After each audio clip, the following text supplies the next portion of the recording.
Well, I saw Wicked for good, and it royally sucked as I expected it would. But don't get mad at me. I liked all the things you'd like about it. I love the singing and the acting and the costumes and the sets and the facial expressions. There's only one set of facial expressions that will haunt you in your nightmares for the rest of your life.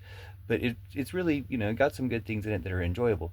But as an Ozite, not Ozian by the way, as an Ozite, it's offensive to Oz. And I can't expect other people to understand that. Other people haven't read the Oz books. They don't know what they're missing.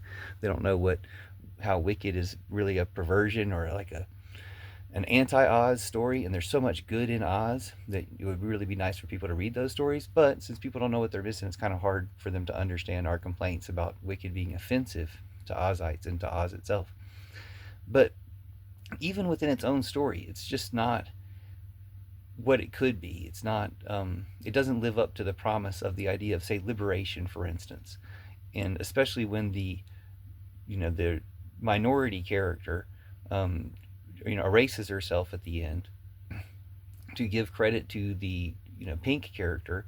It's like, and they're erasing all these different characters in Oz to the real origin stories of the Tin Man and the Scarecrow and other characters that they're just replacing with this MacGuffin of a um, Grimmery and Madame Morrible who doesn't exist, and just these other characters who don't exist, but they introduce them to tell a story backwards, or they reverse certain characters like Glinda, who just really is good. Like, it's a type of fascism is the worst thing about Wicked, but it's not to be unexpected from the creator, the writer of the book, who came up with it kind of for that reason.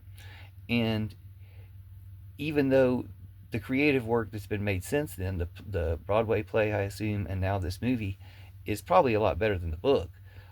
It's still like an improvement, and everyone's artistic work contributes to that to make it actually something good.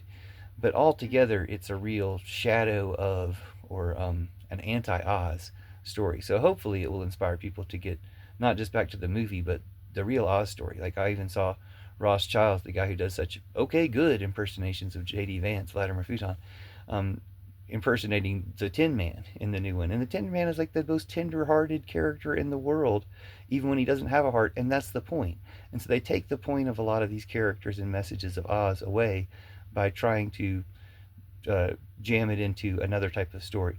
Even in its own story, it could be better if it lived up to the ideals that it espouses, but it's really unfortunate that it smears the ideals of Oz itself and takes people further away from the Wizard of Oz movie, which is already many steps away from the beauty and magic of the books. So hopefully it will eventually lead people back to the books, including the witch's Aria, or Cynthiana. So the witches playing those characters will also discover their Oz identities beyond just their Wicked identities. So, and hopefully you'll discover your Oz identity as well. So enjoy the books by L. Frank Baum, and hopefully at least Wicked got you on this path. And enjoy the movie. Have fun.